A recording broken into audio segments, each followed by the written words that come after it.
तर आदरणीय नामदार श्री एकनाथजी शिंदे साहेब यांना विनंती करतो आपण उपस्थितांना मार्गदर्शन करावं।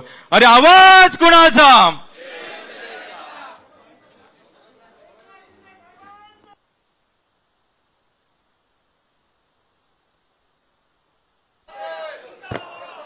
छत्रपती शिवाजी महाराज की जय भवानी। धर्मवीर संभाजी महाराज की जय भवानी। आजच्या शिवसैनिकांच्या आणि पदाधिकाऱ्यांच्या मेळाव्याला उपस्थित माझ्या लाडक्या बहिणी, लाडके भाऊ, या सगळ्यांचं मनापासून मी स्वागत करतो। आणि व्यासपीठावर उपस्थित संपर्क प्रमुख रवींद्र फाटकजी, निरीक्षक पांडुरंग पाटीलजी, आमदार राजेंद्र गावित, माजी राज्यमंत्री आमदार विलासजी तरे, जिल्हा प्रमुख कुंदन संके, जिल्हा प्रमुख वसंत चव्हाण, जिल्हा प्रमुख निलेश तेंडुलकर, उपनेते निलेश सांबरे, उपनेते जगदीश धोडी, उपनेत्या ज्योतिताई मेहर, राजेश शहा, या ठिकाणी उपस्थित माजी आमदार मनीषाताई निमकर, संपर्क संघटिका भारतीताई गावकर, जिल्हा संघटिका वैद्य वाडन, अनुसूचित जाती जनजातीचं काय ते दिलंय ना सदस्य आयोगाचं, वैष्णवी राणे,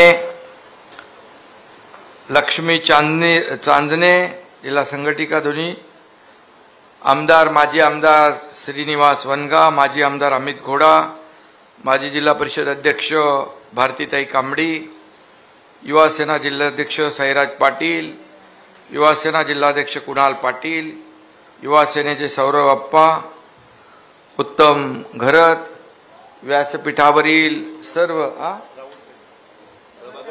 प्रभाकर राऊळ आले, आपले काळे ते दाढीमुळे सर्व मान्यवर। बघा, मी जेवढी नावं आहेत ती सगळी वाचलेली आहेत। आता ज्यांनी नावं दिली बाकी राहिले असेल त्यांची चूक आहे। आणि सर्व व्यासपीठावरील सर्व सन्मान्य मान्यवर, आणि खरं म्हणजे हे व्यासपीठ हे शिवसेनेचं वैभव आहे, आणि समोर बसलेले तुम्ही हे शिवसेनेचं ऐश्वर्य आहे, शिवसेनेची ताकद आहे। खरं म्हणजे या व्यासपीठावर आम्ही सगळे बसलोय, पण समोर प्रत्येक कोपऱ्यापर्यंत हा कार्यकर्ता पदाधिकारी हा बसलेला आहे, म्हणूनच या व्यासपीठाला शोभा आहे। आणि म्हणून एवढे पदाधिकारी आपले आज सगळे उपस्थित आहेत। प्रमुख पदाधिकाऱ्यांची बैठक आहे, प्रमुख कार्यकर्ते इथं आले, आणि एवढ्या मोठ्या प्रमाणावर हे पदाधिकारी आणि हे कार्यकर्ते शिवसेनेचे हे उद्या कोणत्याही निवडणुकीत रस्त्यावर एकजुटीने उतरले तर विरोधकांचं डिपॉझिट जप्त झाल्याशिवाय राहणार नाही। कारण शिवसैनिक जेव्हा उतरतो, शिवसेना जेव्हा रस्त्यावर उतरते, त्यावेळेस मग विरोधकांची पळताभुई थोडी होते। आपण अनेक निवडणुका पाहिलेल्या आहेत, या पालघरमध्ये अनेक अटीतटीच्या निवडणुका झाल्या हेही आपण पाहिलंय, आणि त्या निवडणुकांमध्ये अटीतटीच्या निवडणुका देखील आपण जिंकलोय। हा इतिहास शिवसेनेचा आहे, आणि म्हणून पालघर हा शिवसेनेचा बालेकिल्ला आहे। खऱ्या अर्थाने बाळासाहेबांनी 80% समाजकारण आणि 20% राजकारण हे आपल्याला जे काही बाळकडू दिलं ते आपण या ठिकाणी पुढे नेतोय। पालघर आणि ठाणे जिल्हा हा वेगळा झाला असला तरी सुद्धा मला वाटतं गावित साहेब 11 वर्ष झाली, परंतु प्रशासनाच्या माध्यमातून, शासनाच्या माध्यमातून, कामकाजाच्या सोयीतून हे 2 जिल्हे झाले. परंतु हे जिल्हे जे आहेत, या जिल्ह्याची जी नाळ आहे, या दोन्ही जिल्ह्याची शिवसेनेशी जी नाळ जुळलेली आहे ती कोणी कधी तोडू शकत नाही. कारण धर्मवीर आनंद दिघे साहेबांनी हा पालघर जिल्हा पादाक्रांत केलाय. या ठिकाणी भिंगरी सारखे ते गावागावात फिरलेत, वाड्या वस्त्यांवर फिरलेत. धर्मवीर चित्रपटामध्ये जो तिकडचा सीन होता तो या पालघर जिल्ह्यातला होता, पालघर तालुक्यातला होता. आणि म्हणून हा पालघरवर दिघे साहेबांनी खूप प्रेम केलंय. आणि खऱ्या अर्थाने पालघर मध्ये मी सांगण्याची आवश्यकता नाही, शिवसैनिक जो आहे हा शिवसैनिक हा जीवाला जीव देणारा आहे. खरं म्हणजे सर्वसामान्य माणसासाठी संघर्ष करणारी ही शिवसेना आहे. आणि खऱ्या अर्थाने आपण जेव्हा जेव्हा मगाशी आता निलेश सांबरे यांनी सांगितलं, इतरही लोकांनी सांगितलं की जेव्हा जेव्हा आपत्ती येते, जेव्हा संकट येतात, त्या वेळेस आपण धावून गेलं पाहिजे. मी जेव्हा मुख्यमंत्री होतो त्यावेळेस देखील आपण पाहिलं, इर्शाळवाडीची दुर्घटना झाली. इर्शाळवाडीची दुर्घटना झाल्यानंतर अगोदर आपले मंत्री गेले, परंतु मला काही चैन पडला नाही. मी रात्रभर जागत राहिलो, कलेक्टर, SP आणि त्या सगळ्या लोकांशी बोलत राहिलो, काय चाललंय काय याची माहिती घेत राहिलो. पण मी विचार केला, मी इथे माहिती घेत बसण्यापेक्षा प्रत्यक्ष तिथं गेलो तर जास्त मदतीचं काम होऊ शकतं. आणि मग मी पोचलो. मला आपले मंत्री सांगत होते, साहेब हे वरती इर्शाळवाडीवर जाणं इतकं सोपं नाहीये.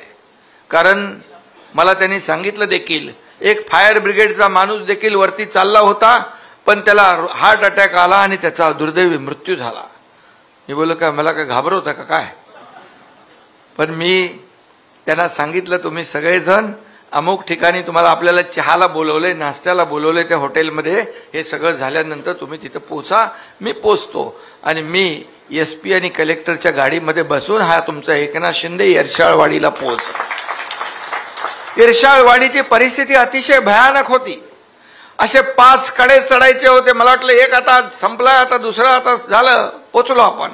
एक संपल्यावर दुसरा दिसला, दुसरा संपल्यावर तिसरा दिसला, तिसरा संपल्यावर 4था कडा दिसला. मी बोलला, अरे अजून काय होत, संपलं की नाही? ते म्हणाले, अजूनही काय समजता. पण एक जिद्द होती.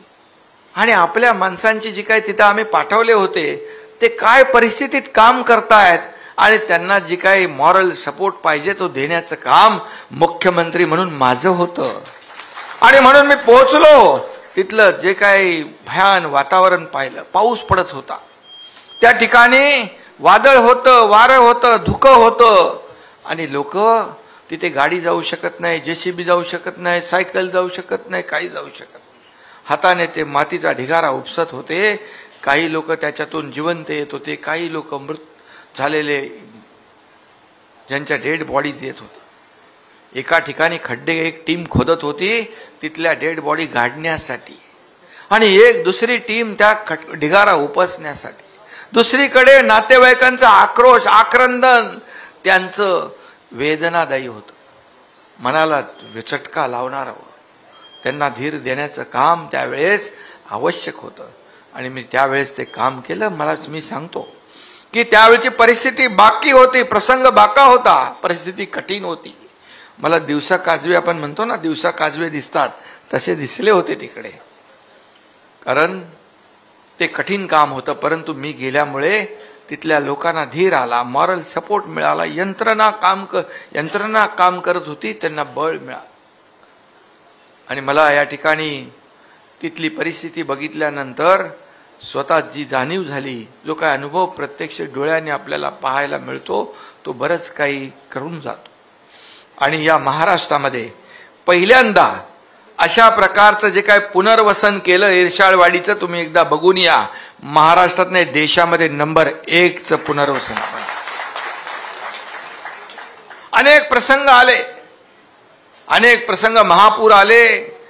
कोल्हापूरचा महापूर, सांगलीचा महापूर असेल, या ठिकाणी खेड महाडचा महापूर असेल, अगदी कशाला उत्तराखंडचा, केरळचा महापूर असेल. त्या वेळेस हा एकनाथ शिंदे तिकडे पोहोचला. आता पहलगामचं देखील कोणी उदाहरण दिलं. पहलगामला देखील आपले मराठी सगळे महाराष्ट्रातले लोक अडकले होते. महाराष्ट्रातून गेलेले अनेक लोक होते. पहलगामचं जे काही घटना झाली अतिशय दुर्दैवी घटना झाली. आपल्या लाडक्या बहिणींचं कुंकू पुसण्याचं पाप दहशतवाद्यांनी आतंकवाद्यांनी केलं आणि त्याला चोख उत्तर जशाच तसं ईट का जवाब पत्थर से, खून का बदला खून से, गोली का जवाब गोली से आपल्या लष्कराने दिलं आणि आदरणीय प्रधानमंत्री महोदयांनी दिलं. पण त्यावेळेस तिथं जे अडकले होते त्यांच्याशी फोनवर संपर्कात होतो. आपली एक टीम डॉक्टर श्रीकांत शिंदेची पोहोचली होती. तिथले एसपी म्हणाले, पुलिस म्हणाले, कहां से आए हैं? बोले मुंबई से आए. क्या पागल हो?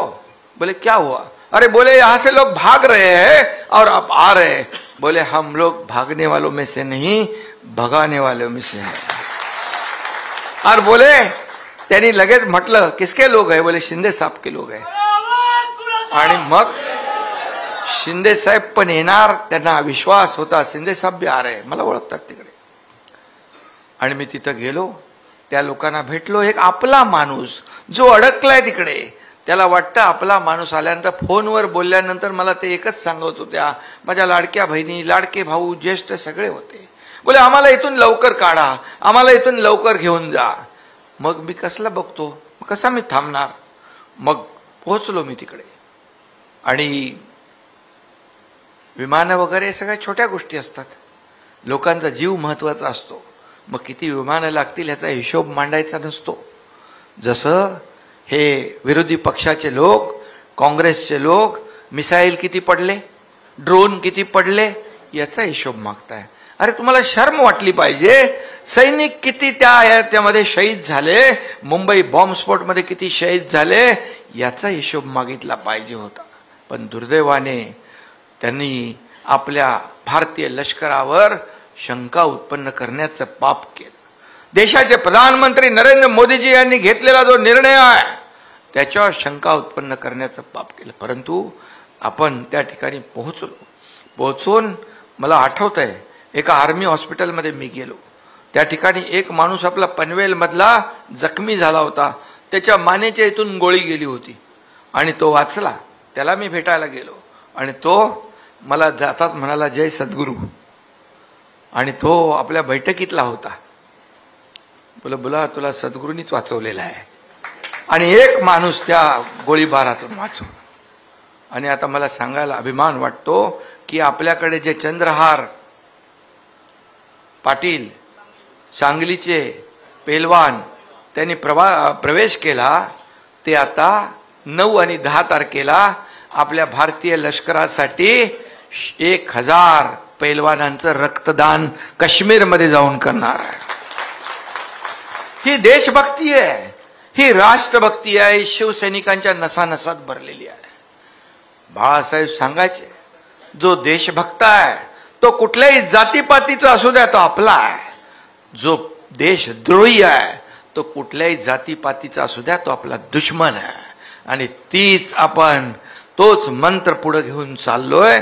आणि म्हणून या ठिकाणी जेव्हा संकट येतं तेव्हा संकटामध्ये आपत्ती येते तेव्हा धावून येणारा मदतीचा हात हा पहिला शिवसैनिकाचा असतो. त्याला सांगावं लागत नाही, त्याला आदेश द्यावा लागत नाही, त्याच्या मनामध्ये उपजतच आहे. पण आता काही लोक, आज आपण वाचतोय 2-3 दिवसापासून मालेगाव ब्लास्टमध्ये भगवा दहशतवाद, भगवा दहशतवाद, भगवा आतंकवाद, त्यावेळे बदनाम करण्याचं काम तत्कालीन सरकार, युपीए सरकार, काँग्रेस सरकारने केलं. त्यावेळे 2008 मध्ये किंवा त्याच्यापूर्वी बॉम्बस्फोटची मालिका सुरू होती मुंबई, महाराष्ट्र देशामध्ये. तेव्हा तत्कालीन गृहमंत्री, मंत्री म्हणाले होते, सरकार म्हणालं होतं, राज्यकर्ते म्हणाले होते, आतंकवाद आणि दहशतवादाचा कुठला रंग नसतो, धर्म नसतो. का? मालेगावचा जेव्हा ब्लास्ट झाला तेव्हा लगेच म्हणाले हा भगवा दहशतवाद आहे, हा भगवा आतंकवाद आहे. आणि त्यांना सनसनीत चपराक कोर्टाने मारली आणि यांना सर्व लोकांना निर्दोष सोडलं. आणि तिथं निर्दोष सोडल्यानंतर लोक जी साध्वी प्रज्ञा सिंग म्हणाल्या, एक रिटायर पोलीस ऑफिसर म्हणाला की यामध्ये हा भगवा दहशतवाद, भगवा आतंकवाद यावर शिक्कामोर्तब करण्यासाठी सरसंघचालक मोहन भागवत साहेबांचं नाव घ्या. टॉर्चर केलं गेलं. त्यानंतर प्रज्ञा सिंग म्हणाल्या की या देशाचे प्रधानमंत्री, तेव्हा ते गुजरातमध्ये मुख्यमंत्री होते, मोदीजींचं नाव घ्या. म्हणजे हा भगवा आणि दहशतवाद, आतंकवाद हा हिंदूंच्या मोठ्या लीडरने केलाय हे त्यांना दाखवायचं होतं. म्हणजे मताच्या राजकारणासाठी किती तुम्ही खाली पडू शकता हे तुम्ही दाखवलंय. आणि म्हणून मी जाहीरपणे म्हणालो, तुम्हाला तमाम या भगव्याची आणि हिंदुत्वाची माफी मागितली पाहिजे, जाहीर माफी मागितली पाहिजे. आणि ज्यांनी पोलिसांना टॉर्चर केलं, पोलिसांवर दबाव टाकला, त्या राज्यकर्त्यांचा नार्को टेस्ट झाली पाहिजे. दूध का दूध, पाणी का पाणी झालं पाहिजे. आणि ज्यांनी हे भयंकर कुकर्म करण्याचं काम या ठिकाणी ज्यांना गोवण्याचा प्रयत्न केला त्यांना जेल दाखवलं पाहिजे. आणि दूध का दूध, पाणी का पाणी झालं पाहिजे. या त्यांचे खरे चेहरे या लोकांच्या जनतेसमोर, देशासमोर आले पाहिजे. ही देशभक्ती आहे. आणि म्हणून बाळासाहेब म्हणायचे, महाराष्ट्रामध्ये मराठी, हिंदुस्थानमध्ये हिंदू, ही आपली व्यापक भूमिका आहे. म्हणून आज मी आपल्याला एवढंच सांगेन की आपल्याला प्रत्येक जण, शिवसैनिक एवढे लोक, आज तुम्ही प्रत्येक जण ठाण्यावाग आहात. आणि विरोधकांना चारी मुंड्या चित लोळवण्या एवढी ताकद तुमच्या मनगटात आहे, तुमच्यात ती ताकद आहे. आणि वाघाचं कातड पांघरलेले लांडगे कधी वाघ होऊ शकत नाही. वाघ तुम्ही आहात. आणि म्हणून तुमची ताकद, एकजूट, ही एकजूट जी आहे, आपण मूठ आवळल्यानंतर जेव्हा आपण एखाद्याला त्याची ताकद दाखवतो तेव्हा समोरच्याला कळते एकजुटीमध्ये किती ताकद आहे.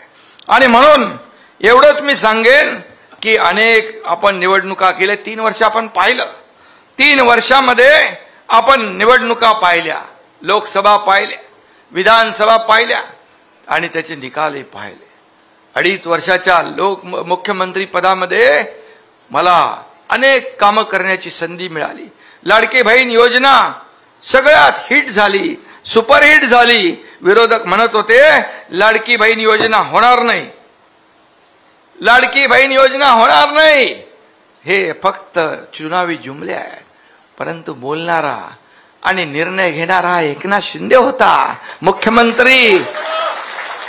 मी तेव्हा त्यांना सांगितलं, हे विरोधक, हे सावत्र भाऊ जे तुमच्या योजनेला विरोध करतायत, कोर्टात जातायत, यांना फक्त लक्षात ठेवा. निवडणुकीमध्ये आले की त्यांना बरोबर लक्षात ठेवा. आणि ज्यांनी खोडा घातलाय त्यांना बरोबर चांगला जोडा दाखवा. आणि माझ्या लाडक्या बहिणीने एवढा दाखवला जोडा की त्यांचा सुपडा साफ झाला. तुम्हाला माहित नाही, मंत्रिमंडळ तयार केलं होतं त्यांनी, 5 स्टार हॉटेल बुकिंग केले होते, सरकार येणार म्हणून. सगळे म्हणत होते याला जेलमध्ये टाकू, त्याला जेलमध्ये टाकू, बर्फाच्या लादीवर झोपू. त्यांना तुम्ही असं झोपवलं, त्यांचे हॉटेलचे बुकिंग पण रद्द करून टाकले. ही लाडक्या बहिणींची ताकद. लाडक्या बहिणीने आमच्या सर्व लाडक्या भावांनाही सांगितलं, आता काय यावेळेस काही ऐकायचं नाही कोणाचं. एकनाथ शिंदे माझा लाडका भाऊ आहे, यालाच मतदान करायचं. आणि म्हणून पद येतात जातात, पुन्हा येतात. बाळासाहेब म्हणायचे सत्ता येते, सत्ता जाते, पुन्हा येते, पण नाव जाता कामा नये, नाव जाता कामा नये. आणि म्हणून बाळासाहेबांचे विचार पुढे नेण्याचं काम तुमच्या एकनाथ शिंदेने केलंय. धर्मवीर आनंद दिघे साहेबांचे विचार पुढे नेण्याचं एकनाथ शिंदेने काम केलंय. आणि म्हणून या ठिकाणी लाडकी बहीण योजना यशस्वी झाली, खात्यात पैसे टाकले. मला माहित होतं जेव्हा निवडणुकीची आचारसंहिता लागेल तेव्हा हेच कोर्टात जातील, आचारसंहितेत पैसे देत आहेत बघा, आणि हेच बोंबलतील बघा बंद झाली लाडकी बहीण योजना. म्हणून मी पण हुशार आहे. मी पण काय केलं, आचारसंहितेच्या काळातले पैसे पण ऍडव्हान्स मध्ये जमा करून टाकले. आणि माझ्या लाडक्या बहिणींना मी सांगू इच्छितो, ही लाडकी बहीण योजना कोणी किती काही म्हटलं, विरोधकांनी किती आपटली तरी सुद्धा लाडकी बहीण योजना कधी बंद होणार नाही. ज्या योजना आम्ही सुरू केल्या शेतकऱ्यांच्या, युवकांच्या, ज्येष्ठांच्या, टप्प्याटप्प्याने आम्ही पूर्ण करू. आम्ही प्रिंटिंग मिस्टेक म्हणणारं आमचं सरकार नाही. जे बोललो ते बोललो, जे कमिट केलं ते केलं. कुठल्या तरी सिनेमात डायलॉग आहे, एक बार मैंने कमिटमेंट कर दी तो मैं खुद की भी नहीं सुनता. अरे बाळासाहेबांनीच सांगितलंय. लाडक्या बहिणींचा आवाज आलाय. आणि म्हणे हे बघ थांब ना, हे बाळासाहेबांचं सांगणं होतं, शब्द देताना एकदा नाही 10 वेळा नाही 100 वेळा विचार करा. आणि त्यांचाच चेला आनंद दिघे साहेबांच्या मुशीत तयार झाल्या बाळासाहेबांच्या भाषणामध्ये त्यांनी उल्लेख केलाय. याचा मला गर्व आहे. या तुमच्या एकनाथ शिंदेच्या कामाचा उल्लेख बाळासाहेबांनी त्यांच्या भाषणामध्ये केला. याचा मला अभिमान आहे. आणि म्हणून किती संकट आली, किती काही झालं तरी 2.5 वर्ष मागचे, आता पुढची इनिंग आमची सुरू झाले. देवेंद्रजी, अजितदादा, आम्ही टीम म्हणून काम करतोय. मागे पण टीम म्हणून काम केलं. कोण मोठा छोटा आम्ही पाहिलं नाही. आमचा खुर्चीचा अजेंडा नाही. खुर्चीसाठी आम्ही लढणारे नाही. खुर्चीसाठी कोण लढलं, कोण भांडलं आणि कोणी खुर्ची मिळवली चुकीच्या पद्धतीने तुम्हाला माहित आहे. आणि म्हणून खुर्चीसाठी लढाई आमची नाही. ज्या लोकांनी खुर्चीवर बसवलंय ना, त्या लोकांचे प्रश्न काय आहेत, त्यांच्या समस्या काय आहेत, हे जाणून ते सोडवण्याचं काम आम्हाला करायचं. हा अजेंडा आहे आपला. सोन्याचा चमचा घेऊन जन्म झाला नसला तरी सुद्धा, मी म्हणालो सोन्याचा चमचा घेऊन जन्म आला आमचा नाही, तर विधान परिषदेमध्ये लगेच ताबडतोब त्यांना एवढ्या मिरच्या झोंबल्या. मी तर त्यांचं काय नाव घेतलंच नव्हतं. सोन्याचा चमचा घेऊन जन्म झाला नसला तरी सुद्धा या महाराष्ट्रातल्या तमाम जनतेच्या जीवनामध्ये सोन्याचे दिवस आणण्याचा प्रयत्न मात्र आम्ही करणार. आणि 2.5 वर्षात एवढे निर्णय घेतले. विकास प्रकल्प तुम्ही बंद केले होते, स्टे दिलं होतं. तुमची स्थगिती सरकार होतं. आमचं प्रगती सरकार आहे, आमचं विकासाचं सरकार आहे. सगळे स्टे हटवून टाकले, सगळे स्पीड ब्रेकर हटवून टाकले. तुम्हाला माहित आहे, सण उत्सव पण बंद होते त्यावेळेस. दुकानं बंद होती. दुकानं खोला म्हणून व्यापारी आंदोलन करत होते. मंदिरं खोला म्हणून मंदिर पुजारी आंदोलन करत होते. सण उत्सव सुरू करा म्हणून, आपली परंपरा संस्कृती पुढे न्या म्हणून आंदोलन होत होती. हा एकनाथ शिंदे मुख्यमंत्री झाल्यानंतर सगळ्या बंद्या हटवून टाकल्या. सगळे सण उत्सव सुरू झाले. सगळं सुरू झालं. सगळे नियम बियम संस्कृती परंपरा सुरू झाल्या. मंदिरं उघडली, दुकानं उघडली, व्यापार उदीम वाढला. कोविड करून अरे पोट भरायचे माणसाला, प्रत्येकाला. कोविड ठीक आहे. कोविड हे अनपेक्षित संकट होतं. परंतु या ठिकाणी जे आपण पाहिलं या कोविडमध्ये देखील हा एकनाथ शिंदे पीपी किट घालून हॉस्पिटलमध्ये लोकांना भेटत होता. मला कार्यकर्ते मेसेज पाठवत होते. मी, माझी आई, माझी बहीण, माझं पूर्ण कुटुंब आज कोविडमध्ये बाधित आहे. हॉस्पिटलमध्ये आम्ही आहोत आणि आमचा भरोसा नाही, पुन्हा आम्ही भेटू की नाही माहित नाही. तुम्ही एकदा भेटून जा. कोविडमध्ये मला त्यांनी मेसेज पाठवलं. मला वाटलं अरे बाबा, खरं कधी काय बरं वाईट झालं तर आयुष्यभर आपल्या मनामध्ये खंत राहील. मी पीपी किट घालून भेटायला लागलो. एक भेटलो की त्यांना कळलं सगळीकडे, मग सगळे मेसेज यायला लागले मला, भेटा. शेवटी हा कार्यकर्ता. शेवटी कोविड हे भयंकर संकट होतं. आपले परके झाले होते. लोक त्या पांढऱ्या ह्याच्यामधून कोणी ओळखत नव्हतं कोणाला. काही लोकांना तर हार्ट अटॅक, हृदय विकाराने मृत्यू झाले. मग अशा वेळेस आपण घरी बसून कसं चालणार? आपण रस्त्यावरचे लोक आहोत, आपण जमिनीवरचे लोक आहोत. आणि म्हणून मी मुख्यमंत्री होतो तेव्हाही म्हणायचो, हा कार्यकर्ता म्हणून काम करतो. हा एकनाथ शिंदे कार्यकर्ता म्हणून काम करत होता. आजही कार्यकर्ता म्हणून काम करतोय, उद्याही कार्यकर्ता म्हणूनच काम करणार. मग मला म्हणायला लागेल सीएम म्हणजे चीफ मिनिस्टर. मला कसले चीफ मिनिस्टर? अरे सीएम म्हणजे कॉमन मॅन, ज्याच्यामुळे आपण बसलो. सीएम म्हणजे कॉमन मॅन हे नाव मला दिलं. आता डीसीएम म्हणजे डेडिकेटेड टू कॉमन मॅन. अरे काय, लोकांची नाळ आपली तुटता कामा नये. सर्वसामान्य माणूसच आपला महत्वाचा आहे. आणि म्हणून तुम्हाला एवढंच मी सांगतो की 22 साली जे या महाराष्ट्रामध्ये घडलं, बाळासाहेबांचे विचार पायदळी तुडवण्याचं काम केलं, आपली शिवसेना काँग्रेसच्या जोकडाला बांधण्याचं काम केलं, धनुष्यबाण घाण ठेवण्याचं पाप केलं. आणि शिवसैनिक त्या काळामध्ये मी पाहिलेले आहेत. आणि म्हणून आम्ही उठाव केला, बंड केलं. आणि त्यावेळेस उठाव हा संघर्ष कुणाला मुख्यमंत्री बनण्यासाठी नव्हता, कुणाला मंत्रीपद मिळण्यासाठी नव्हता.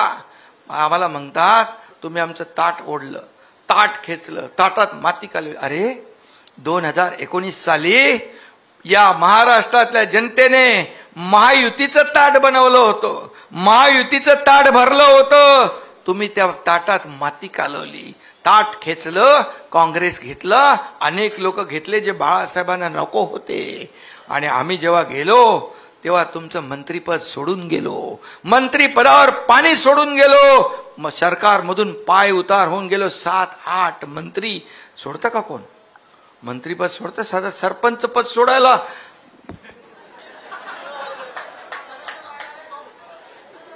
आणि म्हणून आम्हाला तुम्ही काय सांगताय? आम्ही सत्ता सोडून गेलोय. 50 लोक या एकनाथ शिंदेच्या मागे.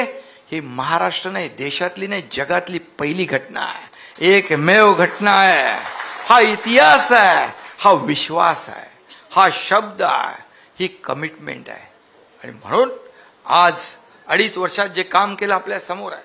आणि म्हणूनच या सर्व कामाच्या जोरावर आतापर्यंतच्या इतिहासामध्ये महायुतीला कधी 232 जागा मिळाल्या नव्हत्या. या कामाची पोचपावती, लँडस्लाइड विक्टरी लोकांनी दिली. सगळ्यांच्या अपेक्षा भंग ठरल्या, सगळ्यांचे अंदाज फोल ठरले आणि या महाराष्ट्रामध्ये इतिहास घडला. मला त्यावेळेस म्हणाले एकही आमदार निवडून येऊ देणार नाही. मी म्हणालो होतो देवेंद्रजी आणि आम्ही दोघं मिळून 200 पार गेल्याशिवाय राहणार नाही. आणि नाही आले तर एकनाथ शिंदे गावाला जाईल शेती करायला. कारण मी आणि 200 पार 232 आले आणि तुमचे आले किती? 20. एकनाथ शिंदे 80 लढून 60 जिंकला, तुम्ही 100 लढून 20 जिंकले. लोकांच्या न्यायालयाने तुम्हाला शिक्कामोर्तब केलंय. शिवसेना खरी कुणाची? शिवसेना बाळासाहेबांच्या विचाराची कुठली? आज एवढं सगळं होतं, हिंदू दहशतवाद, आतंकवाद, भगवा जे म्हणतात, हिंदुत्व आम्ही सोडलं नाही. एक तरी ब्र काढलाय का? सोयीचं हिंदुत्व स्वीकारणारे तुम्हाला जनता पक्की लक्षात ठेवलंय. आणि प्रत्येक निवडणुकीमध्ये या ठिकाणी तुम्हाला जागा दाखवल्याशिवाय राहणार नाही. कारण तुम्ही सोयीचं घेताय, तडजोड करताय. बाळासाहेबांनी कधी सत्तेची तडजोड केली नाही. हा एकनाथ शिंदे सत्तेची कधी तडजोड करणार नाही. सत्ता असू द्या नसू द्या, हा एकनाथ शिंदे या महाराष्ट्रातल्या तमाम जनतेसाठी आयुष्यभर काम करीत राहील, जोपर्यंत माझ्या शरीरात रक्ताचा शेवटचा थेंब आहे तोपर्यंत. आणि म्हणून आमच्यावर आरोप करणाऱ्यांनी पहिलं स्वतःच्या गिरेबांमध्ये झाकून बघायला पाहिजे. समोर बोट असतं त्यावेळेस 3 बोटं आपल्याकडे असतात. आणि म्हणून मी सांगतो, आरोप तुम्ही करा, शिव्या शाप द्या एकनाथ शिंदेला. एकनाथ शिंदेचं नाव घेतल्याशिवाय त्यांना झोप लागत नाही. बसता उठता स्वप्नात देखील एकनाथ शिंदे दिसतो. कारण त्यांनी मला एवढं हलक्यात घेतलं. एवढा मी हलका माणूस नाही आहे. आणि म्हणून तुम्ही हलक्यात मला घेतलं आणि तुमचा तक्ता पलट या एकनाथ शिंदेने केला. आणि म्हणून मी एवढंच सांगतो, आणि या जनतेने महाराष्ट्रातल्या स्वीकारलं, पण या महाराष्ट्रातल्या तमाम जनतेने स्वीकारलं. लाखो लोक येत आहेत, हजारो लोक शिवसेनेमध्ये येतात. आता येताना पण मी एक मुंबईचा नगरसेवक रामदास कांबळे आणि त्याचे शेकडो सहकारी उबाटाचे प्रवेश घेऊनच इथं आलोय. प्रवेश घेऊन आलो. इथं पण मला वाटतं प्रवेश आहेत. आणि त्यामुळे गळती थांबवण्यासाठी कुठं कुठं ठिगळ लावणार. तिथं आभाळाला फाटलंय. विचार, तुम्ही विचार. गेला तो, मग त्याला दूषणं द्यायची, कचरा, गद्दार, अमक तमक. अरे एक माणूस बरोबर लाखो लोक चुकीचे, असं होऊ शकतं जगामध्ये? हा असा नेता, असं नेतृत्व, असा पक्ष मी पाहिला जगाच्या पाठीवर कधी पाहिला नाही. जे जातायत त्याच्यामध्ये आनंद व्यक्त करतायत. जावा जावा जावा जावा. मी उदाहरण दिलं होतं, रोम जळत होता आणि आपला तो कोण फिडल वाजवत होता, नीरो फिडल वाजवत होता. रोम जळत होता आणि नीरो फिडल वाजवत होता. असं काय असतं का? अरे कार्यकर्ते घडवायला खूप वेळ लागतो, गमवायला वेळ लागत नाही. आणि म्हणून माझ्या सर्व पदाधिकाऱ्यांना मी एकच सांगतो, तुमची जी निवडणूक आहे, लोकसभा, विधानसभा, आपल्या नेत्यांची निवडणुका झाल्या. आता निवडणुका कार्यकर्त्यांच्या आहेत. जिल्हा परिषद निवडणूक असेल, नगरपालिका, नगरपंचायत, महापालिका, ही कार्यकर्त्यांच्या निवडणुका आहेत. जसं या कार्यकर्त्यांनी तुम्हाला निवडून दिलं तसं तुम्हाला सगळ्यांना यांना निवडून द्यायचं, यांच्या पाठीशी उभं राहायचं. कारण हेच तर आपलं फाउंडेशन आहे. कार्यकर्ता, शिवसैनिक हाच आपला पाया आहे. आणि तो आपल्यासाठी मरमर काम करतो. जेव्हा एकदा शिवसैनिकांनी ठरवलं आता मला याला निवडून आणायचंय, मग त्याला कोणीही परावृत्त करू शकत नाही. आणि म्हणून कार्यकर्ता जपला पाहिजे. सर्व नेत्यांनी जे काय असेल नसेल, काही लोक म्हणाले, सर्व बाजूला ठेवा. तुम्हाला मी एकच सांगतो, पालघर हा शिवसेनेचा बालेकिल्ला आहे. पालघरमध्ये शिवसेनेचा बालेकिल्ला, शिवसैनिक तर आहेत, पण शिवसेनेवर प्रेम करणारे मतदार पण आहेत. आणि म्हणून नेते, जे कोणी आपले सगळे नेते आहेत, पदाधिकारी आहेत, यांनी बघा या कार्यकर्त्यांकडे पाहायचं. तुम्ही आपसामध्ये आपले हेवे दावे असतील तर कार्यकर्त्यांची कुचंबना होते. आणि म्हणून कार्यकर्त्याची कुचंबना होता कामा नये. हा कार्यकर्त्यांचा पक्ष आहे. शिवसेना हा कार्यकर्त्यांचा पक्ष आहे. इथं मालक कोणी नाही, नोकर कोणी नाही, सर्व कार्यकर्ते आहेत. पूर्वी सहकाऱ्यांना बाळासाहेब सवंगडी समजायचे, आता सहकाऱ्यांना घरगडीमध्ये समजत होते, नोकर मालक समजत होते. पण हा एकनाथ शिंदे प्रमुख असला पक्षाचा तुमचा, तरी सुद्धा कार्यकर्ता म्हणूनच मी तुमच्या सोबत काम करणार आहे. कार्यकर्ता म्हणूनच काम करणार आहे. आणि म्हणून हे आपण सगळ्यांनी लक्षात ठेवलं पाहिजे की हे निवडणूक जी आहे, या निवडणुकीमध्ये आज जो काही वातावरण आपण इथं पाहतोय, आपण सगळ्यांनी एकजुटीने या ठिकाणी काम केलं पाहिजे. मला आठवतंय, मला कोणीतरी इथं लिहून दिलंय की जेव्हा पालघर लोकसभा 2019 होती, गावित साहेबांची निवडणूक होती, आणि जेव्हा आपलं लोकसभेची निवडणूक होती त्यावेळेस माझी आई हॉस्पिटलमध्ये होती. आणि मी यांना वेळ दिला होता, बऱ्याच सभा लावल्या होत्या. आणि मी आलो जव्हारच्या इथे, मला फोन आला डॉक्टरचा, कुठे आहात? मी बोलो अमुक ठिकाणी. किती वेळ लागेल यायला? मी बोलो मला वेळ लागेल. मला पाल माझ्या मनात चुकचुकली. मला वाटलं की आता माझ्या आईचं काही, आणि मी सर्व सभा आटपून हॉस्पिटलला गेलो. माझ्या आईला जिवंत पाहू शकलो नाही मी, पण त्यावेळेस माझं कर्तव्य म्हणून मी या ठिकाणी लोकसभेच्या निवडणुकांमध्ये ज्या सभा आयोजित केल्या होत्या, या सगळ्या सभा मी पार पाडून गेलो. गावित त्याचे साक्षीदार आहेत, रवी फाटक आहे. शेवटी आपलं हे संघटन आहे, शिवसेना आहे, परिवार आहे. आणि म्हणून आपण म्हणतो, म्हणत ना, आधी लगीन कोंडाण्याचं मग रायबाज.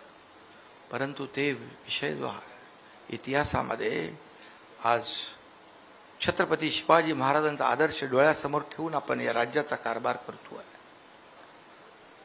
छत्रपती शिवाजी महाराज हे आपलं महाराष्ट्राचं आराध्य दैवत आहे. आणि म्हणून आपले दुःख, आपले मतभेद, आपले हेवे दावे हे सगळं बाजूला ठेवून एकच लक्ष ठेवायचं, हा भगवा झेंडा, हा भगवा शिवरायांचा आहे, हा भगवा हिंदुत्वाचा आहे, हा भगवा तेजाचा आहे आणि हा भगवा बाळासाहेबांचा, दिघे साहेबांचा आहे, हे लक्षात ठेवायचं. आणि हा भगवा कधी उतरू नये म्हणून तुम्हाला माहित आहे एकनाथ शिंदेने अनेक वेळा अनेक संघर्ष केले आणि म्हणून तेच आपल्याला देखील करायचं आहे. आणि म्हणूनच आज पालघर मध्ये निवडणुकांसाठी मी अनेक वेळा आलोय. अनेक निवडणुका अटीतटीच्या आपण जिंकलेलो आहे आणि म्हणून जो काही आपण शिस्त म्हणून काम करतो आणि निवडणुका, अनेक निवडणुका पालघरच्या आपण पाहिलेल्या आहेत, लढवलेल्या आहेत, जिंकलेल्या आहेत आणि त्यामुळे चिंता करायची नाही. एवढे पदाधिकारी, एवढे प्रमुख कार्यकर्ते ज्या पक्षात आहेत त्या पक्षाला कुणीही पराभूत करू शकत नाही. त्या पक्षाचा विजय पक्का आहे. आणि म्हणून पालघर हा शिवसेनेचा बालेकिल्ला आहे आणि तो आपल्याला बालेकिल्ला नाही, गड आपल्याला सर करायचा आहे. आणि म्हणून या ठिकाणी मी आपल्याला एवढंच सांगेन, तुम्हाला प्रताप सरनाईक पण इकडे येऊन गेले, ते पण त्यांचं पण नाही, हा सरनाईक आहे, गड सर करायला सरनाईक पण येतील, आणखी पण लोक येतील, तुमचे हे सगळे स्थानिक सगळे लोक आहेतच आणि सर्व लोक आहेत. रवी फाटक इथले संपर्क प्रमुख, इकडचे उपनेते, सगळे नेते, जिल्हा प्रमुख, हे सगळे. आणि या निवडणुकांमध्ये पालघरच्या मला तुमच्याकडून एकच शब्द पाहिजे की ज्या ज्या निवडणुका येतील, आता आपण लोकसभा लढलो, जिंकलो, देश जिंकला, महाराष्ट्र जिंकला, आता आपल्याला स्थानिक स्वराज्य संस्था जिंकायच्या आहेत. आणि म्हणून महायुतीचा भगवा फडकला विधान भवनावर, महायुतीचा भगवा या पालघरवर फडकला पाहिजे, यासाठी आपण काम केलं पाहिजे. बाकी चिंता करू नका, जे काय निर्णय घ्यायचे ते आम्ही घेऊ, परंतु आतापासून तुम्ही घराघरात, मगाशी कोणीतरी सांगितलं, प्रत्येक कार्यक्रमात, गणपतीमध्ये, याच्यात त्याच्यात लोकांना भेटलं पाहिजे, लोकांपर्यंत गेलं पाहिजे. तुम्ही जेवढं लोकांना भेटाल, जेवढं लोकांमध्ये जाल, तेवढा शिवसेना मजबूत होईल. गाव तिथे शिवसेना, घर तिथे शिवसैनिक हे अभियान आहे. सदस्य नोंदणी करा, लोकांपर्यंत पोचा. लोक पोहोचल्यानंतर तुमच्याशी बोलतात, आमचा हा प्रॉब्लेम आहे, हा प्रश्न आहे, तो आहे. आपल्याला आपल्या परिवारातले मानतात. शिवसेनेच्या शाखांचं जाळं संपूर्ण महाराष्ट्रामध्ये, या ठाणे जिल्ह्यामध्ये जे पसरलेलं आहे, ती एक यंत्रणा आहे. शिवसेना शाखा हे आपलं न्याय मंदिर आहे, तिथे एक आधार वाटतो लोकांना. आणि म्हणून आपण त्याप्रमाणे काम केलं पाहिजे. आणि म्हणूनच मी आपल्या सगळ्यांना एकच सांगतो की सर्व नेते तर आहेत, पण या पालघरच्या सर्व निवडणुकांमध्ये हा एकनाथ शिंदे पण तुमच्या पाठीशी खंबीरपणे उभा आहे. निवडणुका, लोकसभेच्या, विधानसभेच्या निवडणुकांमध्ये देखील आपण उदाहरणं काही पाहिली. काही निवडणुकांमध्ये अंदाज ठरवलेला असतो, हा उमेदवार पडेल, पण जो पडेल म्हणाले त्यालाच आम्ही सांगू, याला निवडून आणू आणि विरोधकाला पाडू. आणि ते देखील आपण केलंय. आणि म्हणून कुठली निवडणूक अवघड नाही, चिंता करण्याची आवश्यकता नाही. तुमच्या पाठीशी एवढं कार्यकर्त्यांचा मोळ आहे, जाळं आहे. ते जाळं जे आहे, हे जाळं विकासासाठी आपल्याला कामी लावायचं आहे. आणि म्हणून मी आपल्याला एवढंच सांगतोय की आपला जो काही या ठिकाणी येणारी प्रत्येक निवडणूक आहे, ही प्रत्येक निवडणूक, मग ती लोकसभेची झाली, विधानसभेची झाली, आता लोकसभा 1 वर्ष होऊन गेलं. हा जो निवडणुका आहेत ह्या लोकसभेचा पाया आहे. ही पायाभरणी आपल्याला करायची आहे. आणि म्हणून आपल्याला जास्तीत जास्त निवडणूक या जागा जिंकण्याचं आहे. मगाशी कोणीतरी आकडे पण सांगितले, एवढे आकडे आपले येऊ शकतात आणि एवढे आपण जिंकू शकतो, हे पालघर आहे. आणि म्हणून तुम्ही मला सगळ्यांनी एका एकजुटीने या सर्व निवडणुका ना आम्ही सामोरे जाणार, अशा प्रकारचा शब्द आणि वचन आपल्याकडून पाहिजे. सगळ्यांनी मला सांगा, ही निवडणूक आम्ही एकजुटीने जिंकणार.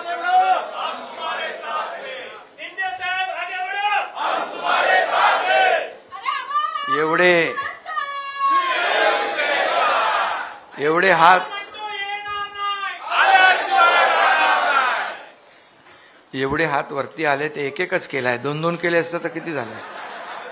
आणि म्हणून आपण या निवडणुका जिंकणार आहोत.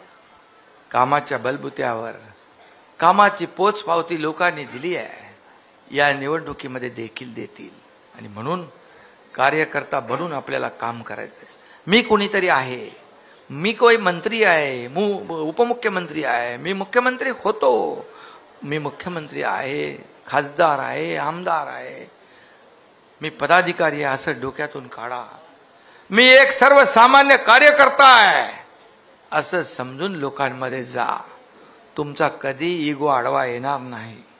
तुम्हाला कधी असं वाटणार नाही की कार्यकर्ता जेव्हा बनतो, मी उदाहरण सांगतो, मी मुख्यमंत्री असताना मला फोन यायचे आणि मी फोन घ्यायचो. अमुक अमुक ठिकाणी पाणी नाहीये. माझी एखादी बहीण फोन करायची, पाणी नाहीये. एखाद्या ठिकाणून फोन यायचा, शौचालयाचे दरवाजे तुटलेले आहेत. मुख्यमंत्री असताना मी काय करायचो, मी त्याला बाकी कोण असतं तर सांगितलं कोणाचं काम आहे, नगरसेवक सुद्धा त्याला सांग. पण मी सांगितलं नाही, मला ठीक आहे.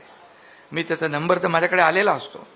मी तिथल्या आमदाराला, तिथल्या नगरसेवकाला सांगून त्याचं काम पूर्ण करण्याचं काम त्या ठिकाणी त्याला आदेश द्यायचो, त्याला सांगायचो हे तक्रार पुन्हा माझ्याकडे येता कामा नये. असं आपल्याला काम करायचं. आणि म्हणून आपल्याला मोठं कोण बनवतं, आपल्याला पद कोण देतं, ही सर्वसामान्य जनता. आणि म्हणून ही महाराष्ट्रातली जनता आपली आहे. आपण सेवक आहोत आणि म्हणून सेवक म्हणून आपण काम करायचं आहे, एवढंच आपल्याला सांगतो. आणि पुन्हा एकदा मी आपल्याला सगळ्यांना शुभेच्छा देतो. मला विश्वास आहे की येणारी प्रत्येक निवडणूक ही तुमची जी काय ताकद आहे, ही तुमची जी काय एकजूट आहे, या सर्व निवडणुका मध्ये भगवा फडकल्याशिवाय राहणार नाही, अशा प्रकारचा विश्वास मी व्यक्त करतो. आणि पुन्हा एकदा बरं, ते वाढवण वगैरेचं काय नाही ना, तिथे देखील मला कोणीतरी सांगितलं, स्थानिक लोकांना त्या ठिकाणी नोकऱ्या मिळाल्या पाहिजे, रोजगार मिळाला पाहिजे, कामधंदे मिळाले पाहिजे. कारण हा देखील गेम चेंजर प्रकल्प आहे, मोठा प्रकल्प आहे. फक्त पालघरचा नाही, महाराष्ट्राचा, देशभरात, देशाचा. आणि म्हणून जिथं जिथं आपल्याला जे जे काय आवश्यक आहे, तिथं तिथं हा एकनाथ शिंदे तुमच्या पाठीशी उभा राहील, ही खात्री देतो, ग्वाही देतो.